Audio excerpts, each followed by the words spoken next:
my land, take me where I cannot stand. Remember when Fox looked at a sci-fi western with perfect actors, amazing writing, and loyal fans and said, "Nope, this is fine"? Yeah, that show was Firefly. 14 episodes that somehow created 1,000 cosplays, made Shiny part of internet talk, and turned Nathan Fillion into the internet's #1 crush. But behind all that cancel too soon pain is a collection of weird, amazing, and sometimes confusing facts that will make you love this show even more. Now before we take off, make sure you hit the subscribe button and also share this video with someone who is still upset about the cancellation. It really helps the channel keep flying. Now let's get ready to mess things up with number 1. The Big Damn Heroes line was completely Nathan Fillion's awesome magic. Big damn hero, sir! One of the most quoted moments in Firefly history. Big damn hero, sir. It wasn't even in the script. While filming the pilot, Nathan Fillion was supposed to say a normal, defiant line to the Alliance officer who was yelling at Mal and his crew. Instead, Fillion ignored the script and said the now famous line because sometimes actors understand a scene better than a whole group of writers who spent weeks trying to make the dialogue sound rebellious. Joss Whedon was smart enough to realize that the actor had just saved him from boring network-approved attitude. Those 4 words said more about Mal than most characters get to say in a full speech. That improvised line later showed up on fan t-shirts, became internet memes, and turned into the unofficial slogan of brown coats everywhere. People have been quoting it at conventions for more than 20 years. And honestly, someone has probably used it in their wedding vows by now, because nothing says forever like a sarcastic joke aimed at space fascists. Number 2. Neil Patrick Harris almost played Dr. Simon Tam. Seriously, imagine if Dr. Simon Tam had been played by Neil Patrick Harris. Yes, it almost happened. And we are still trying to picture Doogie Howser doing illegal surgery inside a cargo ship. NPH actually auditioned for the role, and people said he was really good. But the producers finally decided he was better for comedy, which honestly was probably the right choice. It's hard to imagine the same guy who sang "The Internet is for porn" acting serious and worried while dealing with secret Alliance conspiracy problems. Internet is really, really great. For porn. So I don't have to wait. For porn. But the casting problems didn't end there. Rebecca Gayheart was first chosen to play Inara and even filmed the pilot. After the team watched the recorded scenes, they realized her chemistry with the rest of the cast just was not working. Or as Hollywood likes to say, creative differences. So they changed the actress and gave the role to Marina Bakarin, and then refilmed all of Gayhart's scenes, because nothing shows trust in a show like very expensive reshoots. So yes, there is an alternate universe where Firefly starred Neil Patrick Harris as a serious, emotional doctor and Rebecca Gayheart as a companion. It would have been a totally different show, probably with more singing, and definitely more awkward vibes. Sometimes the casting gods make the right choice, even when the producers don't. Number 3. Zac Efron's very first acting job was playing a tiny version of Simon Tam. So, how'd the independents cut us off? They were using dinosaurs. Jen taught a Before High School Musical turned him into Disney's golden boy and the internet's shared crush, Zac Efron's very first credited acting job was playing a 13-year-old Simon Tam in the Firefly episode Safe. And yes, just to be clear, we mean that Zac Efron. The flashback scene shows a young Simon already showing his medical talent and strong big brother instincts while working on a patient as his parents worry about River.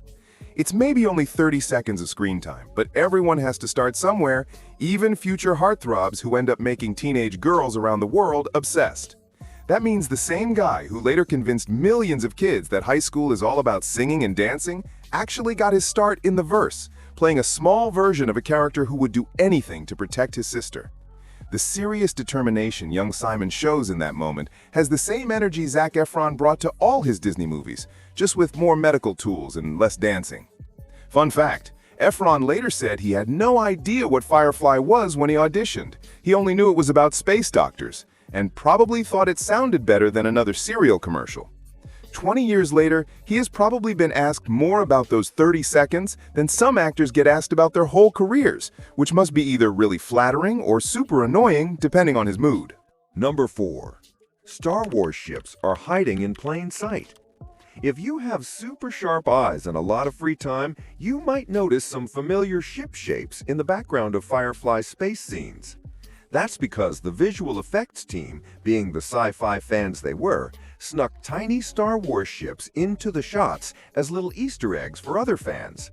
Somewhere in the dark, there's a tiny Millennium Falcon flying by, probably wondering how it got into the wrong story, and whether Han Solo's frozen body is somewhere on Serenity. Lock on. The effects crew knew they were working on something special and wanted to honor the space saga that made every sci-fi show possible. Because even professional visual effects artists can't resist turning their job into a fun game of spot the reference. It's like a secret handshake between smugglers if Han Solo and Malcolm Reynolds didn't immediately try to outcharm each other or argue over who had the better ship. These hidden details show how much the casting crew really loved the genre, instead of just showing up to collect paychecks and complain about craft services. Plus, it's fun to imagine those Star Wars ships trying to fly through Alliance space. These aren't the brown coats you're looking for. It probably wouldn't fool anyone, but points for effort. Number 5. Those Alliance uniforms are straight out of Starship Troopers. The sleek, scary Alliance uniforms that made the purple-bellied officers look like space fascists? Yeah, they were reused from the 1997 movie Starship Troopers. Costume designer Jill O'Hannessy had to get creative because Firefly had a really tight budget, so she went to the costume warehouse and reused Paul Verhoeven's satirical military outfits, which actually works perfectly if you think about it. It's a transport ship. Firefly class. They still make those? Illegal salvage. Starship Troopers was all about military propaganda and strict control pretending to be heroism. The Alliance is basically the same, just with a fancier PR team. So those uniforms weren't only cheap, they also carried extra meaning. Sometimes the best creative choices happen because you can't afford the other option. Number 6. Serenity was a real walk-through spaceship. Here's something that would make every modern sci-fi production designer cry into their green screen budget. Serenity wasn't just a bunch of random sets stuck together with duct tape and hope. It was a fully built, functional 2-scale spaceship spread across 2 sound stages, because apparently someone at Fox actually agreed to spend money on something other than marketing research. The cockpit connected to the galley, which connected to the crew quarters, which led down to the cargo bay and engine room. Actors could walk from Wash's dinosaurs to Kaylee's hammock without any cuts, just like they were living on a real ship instead of acting in front of painted plywood. This obsessive attention to the spaceship's layout helped the cast actually know where they were supposed to be, which is more than you can say for most sci-fi shows where the engine room mysteriously moves between episodes. You can see it in their performances too. They weren't just hitting marks and hoping for the best. When the show got canceled faster than a browncoat's military career, the set was heartbreakingly taken apart. But when the movie Serenity got the go-ahead, the producers loved the original design so much that they had the whole thing carefully rebuilt, because apparently even Hollywood executives sometimes notice when something actually works. What'd you do? She fixed it. So yeah, they built a real spaceship, filled it with the best group of actors on TV, and then Fox decided to show the episodes out of order. Sometimes you really have to wonder if network executives are secretly part of the Alliance or not. Number 7. Fox's brilliant idea. Air the episodes out of order. Now, here's a masterclass in how to kill your own show. Fox decided to start airing Firefly with the train job instead of the 2-hour pilot Serenity, because why would you want viewers to understand who these people are or care about them? Their reasoning was that the pilot was too slow and didn't have enough action to grab viewers. So they skipped all the character introductions, world building, and emotional setup, dropping audiences into the middle of the story like a confused dinner guest arriving during dessert. It's like starting Star Wars with The Empire Strikes Back and then being surprised when people don't know what a Jedi is. Or opening a restaurant, giving people the bill first, and wondering why no one is ordering appetizers. This is the same network that would later cancel Arrested Development, Alienation, and Brooklyn Nine-Nine at their peaks. Fox's record with great shows looks like a serial killer's trophy case. Brilliant, loved, and brutally cut down too soon. If I ever kill you, you'll be awake. You'll be facing me, and you'll be armed. Viewers were understandably confused. Who are these people? What's a brown coat? Why should I care about this rusty ship? The ratings dropped faster than a reaver ship through the atmosphere, and Fox executives probably sat in boardrooms stroking their chins, wondering why their galaxy brain plan wasn't working. Meanwhile, every other network in Hollywood was taking notes on how not to launch a sci-fi show. NBC was probably sending Fox thank you cards for making their own decisions look smart in comparison. The network's killed it reputation was born right there, with plenty of proof to convince the public. Fox basically took a carefully planned story, shuffled it like a drunk person with cards, and then acted genuinely surprised when audiences couldn't follow along. It's the kind of boneheaded move that makes you wonder if Fox executives were actually alliance agents sent to destroy good TV from the inside. At least that would explain their strategy. Quick question for the browncoats out there. Which character would you most want to serve with on Serenity? Is it the dependable Zoe, the cheerful Kaylee, or maybe Book? Because let's be honest, that man knows how to handle a crisis. Drop your picks in the comments below, and if you're loving this deep dive into the verse, hit the like button and subscribe. We've got more sci-fi secrets coming your way.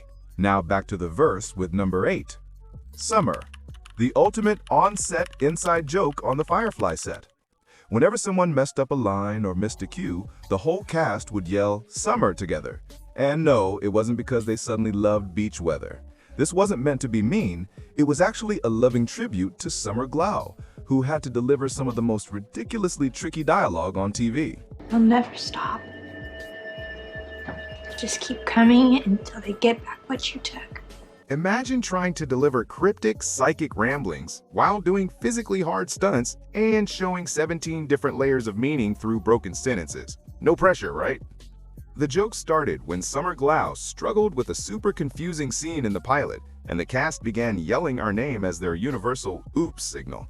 It became such a loved tradition that cast members still bring it up at conventions, probably to Summer's endless embarrassment or amusement.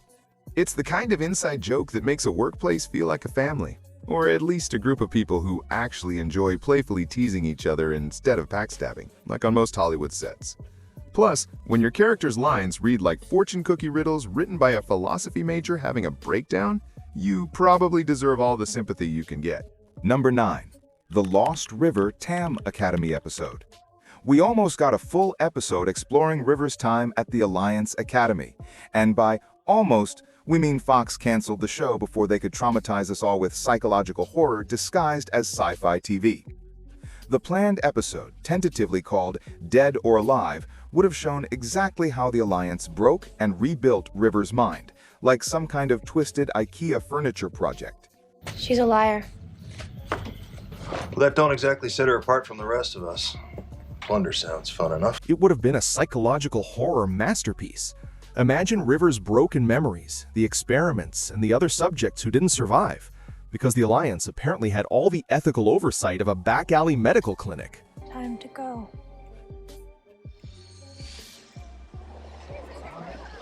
The episode would have finally shown the full extent of what was done to River, and why she's so dangerous to the Alliance. You know, the kind of important backstory most shows save for Sweeps Week to boost ratings. But before it could be filmed, Fox canceled it faster than you can say budget concerns. Just like that, one of the most anticipated backstories in sci-fi TV history disappeared into development hell. Probably filed right next to the How Not to Cancel Good Shows manual that networks apparently never read. The script reportedly still exists somewhere in Joss Whedon's files, a tempting glimpse of what could have been. That is, of course, assuming it hasn't been lost in whatever storage unit holds Hollywood's broken dreams and unused genius. Number 10. The $100,000 spaceship model. That gorgeous Serenity miniature used for all the exterior space shots? Yeah, it cost about $100,000 to build, which for a show that barely lasted half a season is either the most expensive piece of fan memorabilia ever or the most tragic waste of modeling budget in TV history. Visual effects supervisor Lonnie Peristere and his team went completely overboard, crafting every rivet, every burn mark, and every dent with the kind of obsessive precision usually reserved for NASA missions or very dedicated cosplayers. The model was so ridiculously detailed it looked photoreal on camera, which is great because they only got 14 episodes to show it off.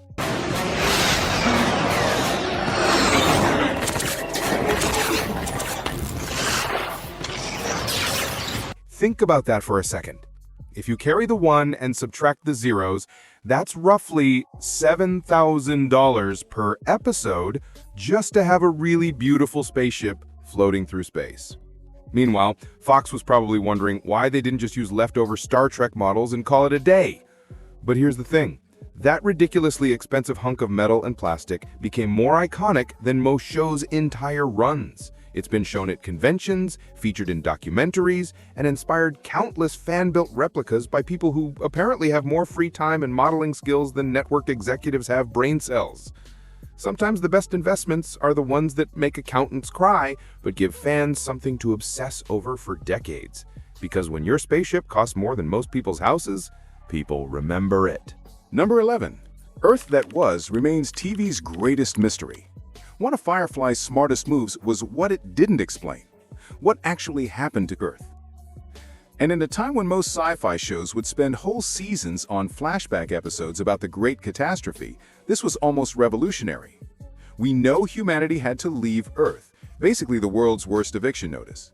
We know resources ran out. We know they terraformed new planets in a distant system. But the details, the actual apocalyptic disaster that forced everyone to abandon the only planet we'd ever known, Joss Whedon deliberately left vaguer than a network executive's promises about renewal. No longer sustain our numbers. We were so many. This wasn't lazy writing. It was a clever sleight of hand. By keeping Earth's fate a mystery, the show made both the characters and the audience focus on the future instead of spending half the episodes on "Remember when we had trees?" exposition dumps. It also keeps fan theories alive 20 years later, which is more engagement than most shows get during their actual run. Climate change, nuclear war, alien invasion, corporate takeover, the Kardashians finally taking over the world? Take your pick. A Firefly with possible stolen goods on board. Somebody will step on those roaches. The writers left just enough clues to support any theory, but never enough to spoil the fun with real answers. In a genre where fans expect detailed wikis explaining every fictional mineral and alien species, Firefly showed that sometimes the most powerful stories are the ones that trust your imagination to fill in the blanks. Revolutionary idea, really. Number 12. A Civil War novel inspired the whole show. Joss Whedon based Firefly's entire emotional foundation on The Killer Angels, Michael Shara's Pulitzer Prize-winning novel about the Battle of Gettysburg.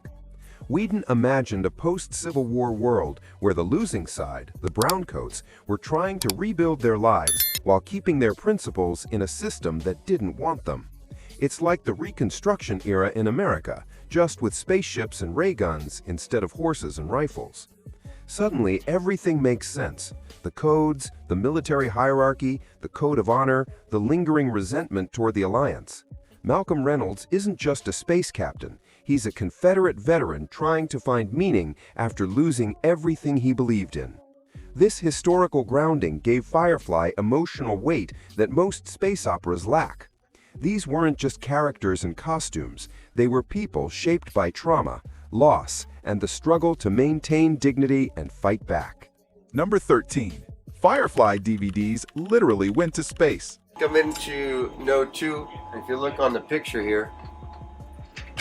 In 2007, astronaut Steven Swanson, a huge Firefly fan, took the show's DVDs with him to the International Space Station.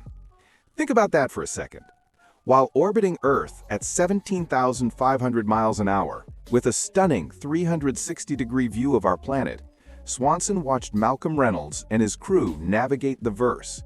He binge-watched the entire series and the Serenity movie from the Koala module, which has the best view on the station.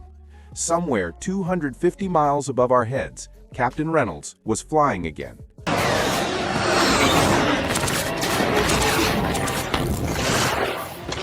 This means Firefly has literally been in space, farther from Earth than most satellites, higher than any airplane, in the actual black that the show's characters call home.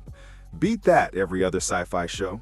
Your characters might fly through space, but Firefly actually made it there. That's the kind of fan dedication that turned a canceled show into a cultural phenomenon. Number 14. Nathan Fillion is such a huge Star Wars fan that he asked production to put a Han Solo in carbonite replica on the Firefly set, and they did. If you know where to look, you can spot it in background shots throughout the series, usually hanging around the cargo bay like the world's most expensive wall decoration. It's Fillion's personal tribute to the scoundrel archetype that inspired Malcolm Reynolds, which makes perfect sense when you think about it. Both Han and Mal are charming rogues with questionable morals, loyal crews, and a tendency to shoot first and ask questions later. The main difference is that Han eventually joined the good guys, while Mal's relationship with authority is a little more complicated. I found some blueprints online for measurements for the box. We started with some 1x10. The prop became such a beloved Easter egg that fans started looking for it in every episode. It's like Where's Waldo, but with a frozen smuggler. Number 15. The ultimate Star Wars Firefly universe crossover. Between Nathan Fillion's Han Solo shrine and the hidden Star Wars ships scattered throughout the series, Firefly accidentally created the ultimate unofficial crossover between two of Sci-Fi's greatest franchises. And somehow, nobody got sued. She didn't just lock it, she fused it to something, both entrances. Well, why the big act? What was she after? Besides molesting innocent captains?